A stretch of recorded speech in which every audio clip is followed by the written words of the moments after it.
I'm Hardik Panchal and I welcome you all to this video where we'll be learning about support and resistance. Okay, so before getting started, you all must have heard about these economic terms known as demand and supply, right? So, what is demand and supply? Okay, so demand is basically a zone where people look forward to buy, right? And supply is a zone where people look forward to sell.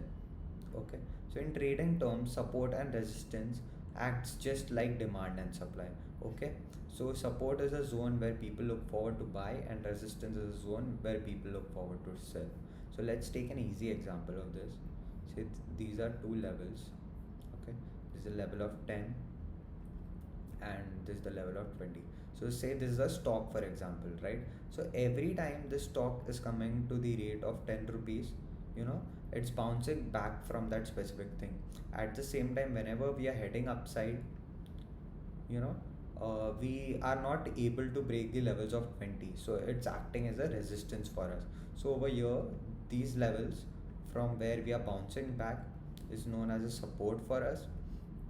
At the same time, on the upside, the levels which we are not able to break is known as a resistance for us. Okay, so if we move down to the chart and you all look at this specific zone, which is 15,500 to 16,000. So every time, we move down to that area of 15,500, the dips are getting bought basically, right? At the same time, the levels of 16,000, it's acting as a resistance for us, right? So you can see this is 15,500 somewhere people are looking forward to buy, and 16,000 is a zone where people were looking forward to sell, right? So I hope it was clear. Now we need to understand two concepts over here, right? So we took the examples of 10 and 20 zones, right?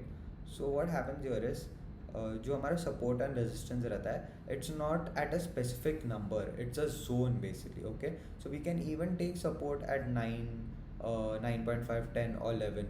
At the same time, on the upside, we can even take a resistance on 19.5, 21, or 21.5.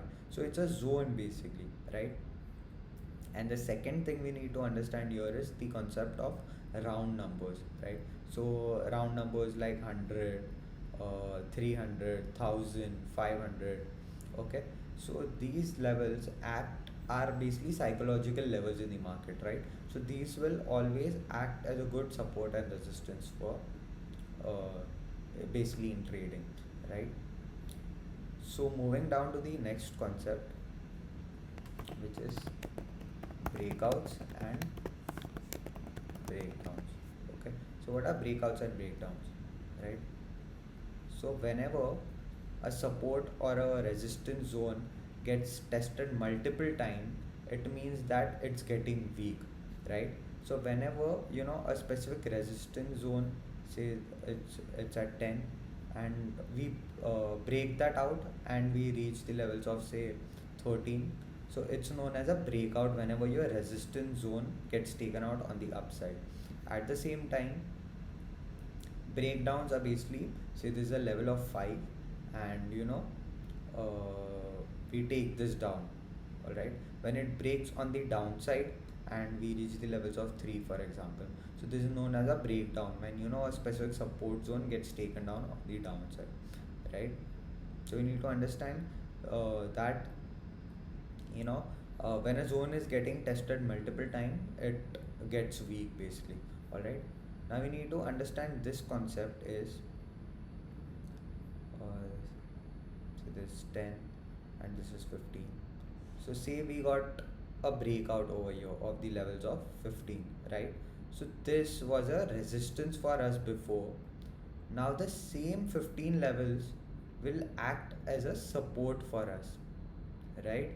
At the same time, same on the downside, when we take a breakdown, say we reach the levels of 8 over here, 10 se lekar 8, and now that same zone will act as a resistance for us.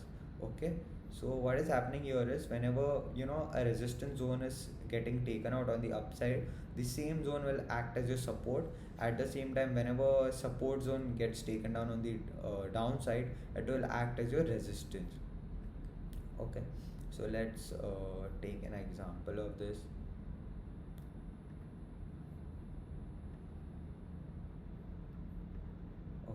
So say this is a chart of Reliance in one day, and we got a breakout from those specific levels of 2000, which is a round level I told you guys. Okay, so you can see it's a good breakout, right? And when it basically first it acted as a resistance, and now it's acting as our support, right? And from that support we again bounced back and broke those levels, right? So this is how basically support and resistance reacts. Okay, so I hope you guys enjoyed this video, you all learned something through it, and I hope it was helpful for you guys. Thank you so much for watching. I'll see you all in the next one.